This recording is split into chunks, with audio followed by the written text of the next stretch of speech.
2019 February 14 Pulwama ದಾಳಿಯಾದ ಮೇಲೆ ಅಂದರೆ 2019 April 18ರಂದು Pakistan ಮೂಲದ ಹಬ್ ಪವರ್ ಎಂಬ ಕಂಪನಿ ಸತತವಾಗಿ ಬಿಜೆಪಿ ಪಕ್ಷಕ್ಕೆ ಸರಿಸುಮಾರು 95 ಲಕ್ಷಕ್ಕೂ ಹೆಚ್ಚು ಚುನಾವಣಾ ಬಾಂಡ್ಗಳ ಮೂಲಕ ಫಂಡಿಂಗ್ ಮಾಡಿದೆ.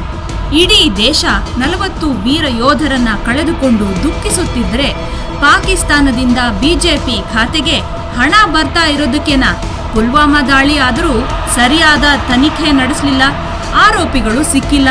ಬಿಜೆಪಿಗೆ ಪಾಕಿಸ್ತಾನದಿಂದ ಬಂದ ಹಣದ ಉದ್ದೇಶ ಈ ಕೇಸ್ ಮುಚ್ಚಲಿಕ್ಕ, ಚುನಾವಣದ ಸ್ವಾರ್ಥಕ್ಕಾಗಿ 40 ಮಣ್ಣಿನ ಮಕ್ಕಳು ಬಲಿಯಾದ್ರ. ಲೋಕಸಭೆ ಚುನಾವಣೆಯಲ್ಲಿ ಬಿಜೆಪಿಗರ ಅನ್ಯಾಯಕ್ಕೆ ಜನರು ತಕ್ಕ ಉತ್ತರ ಕೊಡಲು ಸಿದ್ಧರಾಗಿದ್ದಾರೆ. ಲೋಕಸಭೆ ಚುನಾವಣೆಯಲ್ಲಿ ಎಲ್ಲರೂ ಜಾಗೃತರಾಗಿ ಮತ ನೀಡಿ ದೇಶದ ಸರ್ವಾಧಿಕಾರ ತಪ್ಪಿಸೋಣ, ಸರ್ವ ಜನಾಂಗದ ಶಾಂತಿಯ ತೋಟ ಕಟ್ಟೋಣ.